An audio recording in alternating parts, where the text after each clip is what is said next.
Hello everyone, welcome back to my educational YouTube channel commerce knowledge pool. मैं आशा करती हूँ मेरा जो परिवार है वो काफ़ी सुखी और काफ़ी स्वस्थ होगा। मैं हूँ प्रोफेसर दिशिता सेठिया एंड मैं आज आपके साथ शेयर करने जा रही हूँ the most important video of 12th standard of subject economics. Yes students, economics एक ऐसा सब्जेक्ट है जो सबका फेवरेट नहीं हो सकता, बट हमें इकोनॉमिक्स में मैक्सिमम स्कोर भी करना होता है और अच्छे मार्क्स से पास भी होना होता है। तो हम कैसे करें? तो स्टूडेंट्स, आप एक राइट चैनल पे आए हो।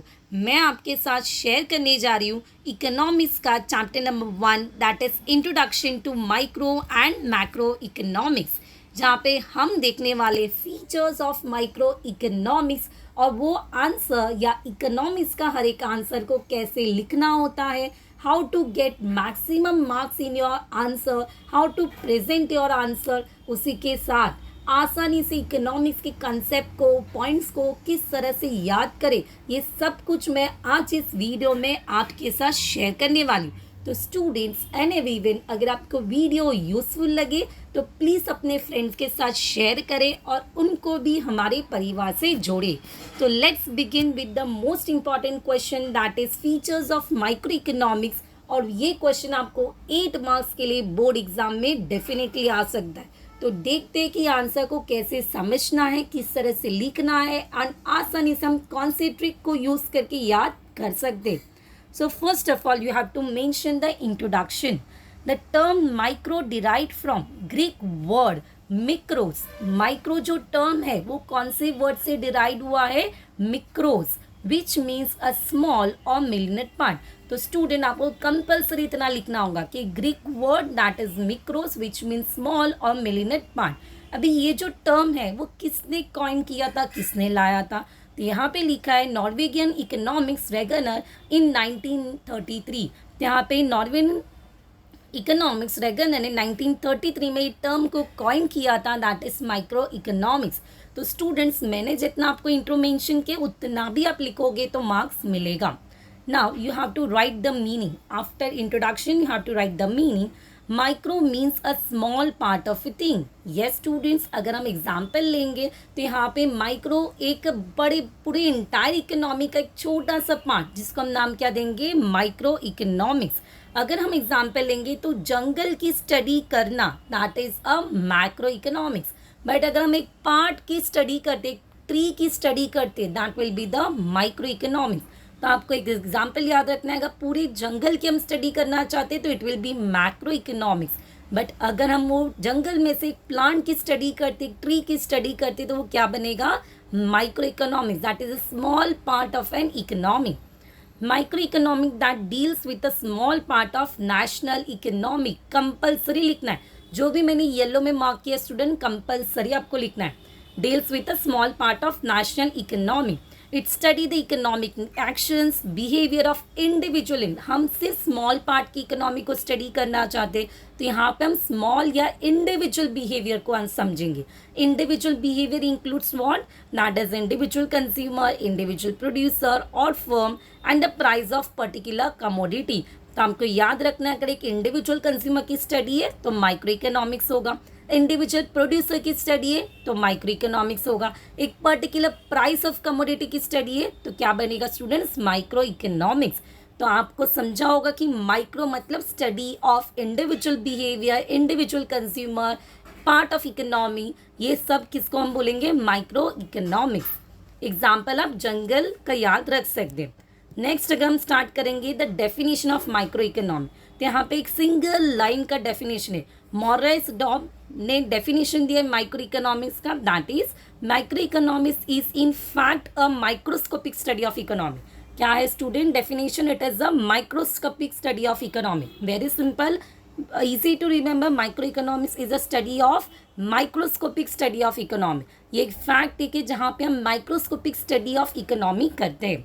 नाउ द पॉइंट्स आपको लिखना है, जहाँ पे 8 पॉइंट्स दिया। तो स्टूडेंट 8 पॉइंट्स का आपको शॉर्ट कोड मैंने यहाँ पे दिया, that is LAB USP, LAB USP, LAB USP, where L stand for limited scope, A stand for analysis of market structure, B stand for based on certain assumption. U stand for use of marginalism principle.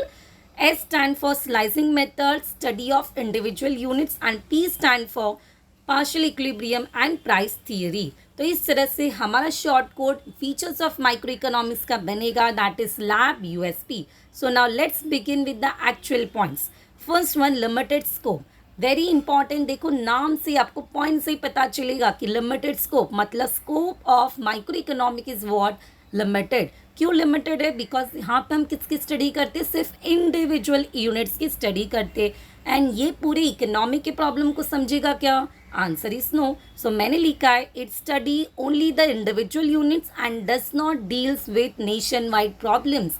अगर हम बात करेंगे nation wide problems कौन से होते हैं, तो हमारे नेशन में इन्फ्लेशन होता है, डिफ्लेशन होता है, पॉवर्टी होता है, अनएम्प्लॉयमेंट होता है, पॉपुलेशन होता है, इकोनॉमिक ग्रोथ के बारे में हमें स्टडी करना होता है. अगर हम ये सब प्रॉब्लम्स का स्टडी करेंगे then it will be the study of macro, not a study of micro. So scope limited, scope is limited. तो आपको लिखना है micro economic scope is limited and it is limited to individual units. Why? Because it does not deals with nationwide problems.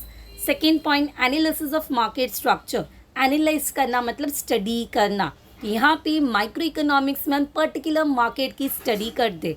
तो analysis different market structure like what, perfect competition, monopoly, monopolistic competition and oligopoly. तो आपको सिर्फ 4 terms को याद रखना है: perfect competition, monopoly, monopolistic competition, oligopoly etcetera. Next one, based on certain assumption. ऐसा हमेशा अज्यूम किया जाता है कि हम कोई भी स्टडी करेंगे तो हम अजम्पशंस को यूज़ करते ताकि हमारी जो स्टडी वो काफ़ी सिंपल बन जाए. सो यहाँ पे micro economics begins with fundamental assumption. हम कुछ तो अज्यूम करेंगे and then you are going to study. तो फंडामेंटल अजम्पशन जहाँ पे अगर हम सबसे इंपॉर्टेंट वर्ड याद रखेंगे तो अदर थिंग्स रिमेन कॉन्स्टेंट. जैसे कि हम एग्जाम्पल ले सकते हैं कि perfect competition, pure capitalism, full employment etcetera. तो अगर हमें एक पर्टिकुलर प्रोडक्ट की स्टडी करनी है तो हम प्राइस को कांस्टेंट रखेंगे, हम एम्प्लॉयमेंट को कांस्टेंट रखेंगे एंड अकॉर्डिंगली हम प्रोडक्ट की स्टडी करेंगे. सो यहाँ पे अदर थिंग रिमेन कांस्टेंट, ये टर्म आना ही चाहिए अगर हम बात करेंगे certain assumption.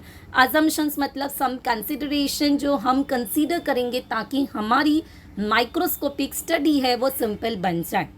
Next point that is use of marginalism principle. Marginalism का मतलब क्या होगा?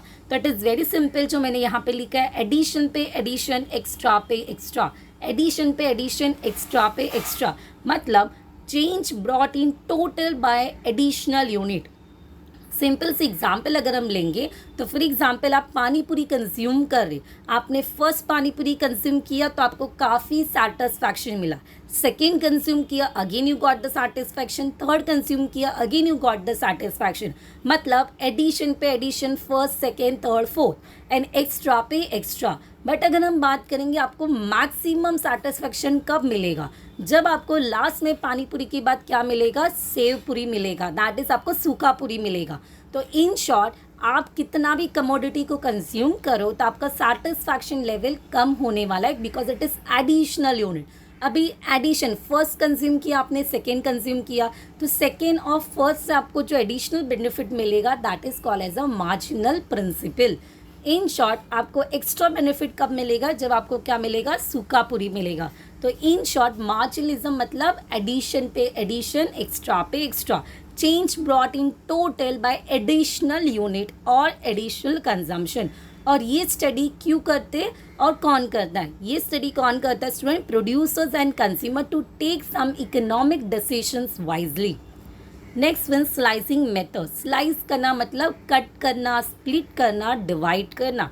So it split or divide the entire economy into small individual units. Example and studied separately. Example study of individual income. हमारा national income है country का. National income में से अगर मैं एक इंडिविजुअल हाउस होल्ड का इनकम का स्टडी करती हूँ तो it will be under the micro economics. यहाँ पे स्प्लिट और डिवाइड. स्लाइस करना मतलब जैसे हम आइसक्रीम का स्लाइस करते हैं, केक का स्लाइस करते हैं, तो स्लाइस करना मतलब कट करना, डिवाइड करना entire economy into small individual units and study it separately. Next one, study of individual units. से तो काफ़ी सिंपल, इंडिविजुअल यूनिट्स का स्टडी करना, that is small individual economic units. Individual firm की स्टडी करना, individual behaviour को समझना, all will be under what, micro economics. Next one partial equilibrium, ये भी काफ़ी इंपॉर्टेंट है। पार्शियल मतलब पार्शियलिटी, इक्विलिब्रियम मतलब बैलेंस। तो यहाँ पे पार्शियलिटी क्यों होगा, बिकॉज हम एंटायर इकोनॉमी को स्टडी नहीं कर रहे, हम पर्टिकुलर पार्ट का स्टडी कर रहे। एंड इक्विलिब्रियम मतलब बैलेंस। जब हम ये स्टडी करेंगे तो we need to maintain a balance between the two factors, that is analysis position of individual economic unit. Example individual consumer के हम स्टडी कर सकते हैं, इंडिविजुअल फर्म का स्टडी कर सकते हैं, बट यहाँ पे हम इंडिविजुअली स्टडी करें, नॉट टुगेदर, नॉट एंटायर। तो यहाँ पे that is it isolate an individual unit from other forces and study it separately. तो हमें ये देखना है कि ये पॉइंट में एक तो इक्विलिब्रियम भी मेंटेन करना है, दो फैक्टर के बीच में बैलेंस भी मेंटेन करना है, और इकोनॉमिक यूनिट्स को सेपरेटली भी स्टडी करना है। The last one price theory.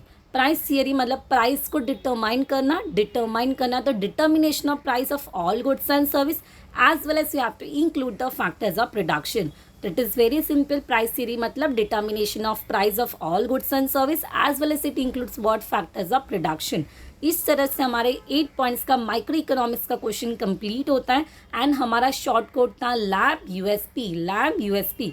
Students, मैंने जितना मेंशन किया उतना भी आपने लिखा यहाँ पे आंसर में, तो इट इज़ वेरी इंपॉर्टेंट, और यहाँ पे मैंने जो इंपॉर्टेंट है वही डाला है। तो इस तरह से आप आसानी से इकोनॉमिक्स को समझ के at least you can score maximum marks in your economics subject. अगर आपको वीडियो पसंद आए तो please mention in your comment box and share with your friend. इसी तरह से मैं नेक्स्ट वीडियो लेके आऊँगी आपके लिए, सो बने रहिए चैनल पे। Thank you all for love and support.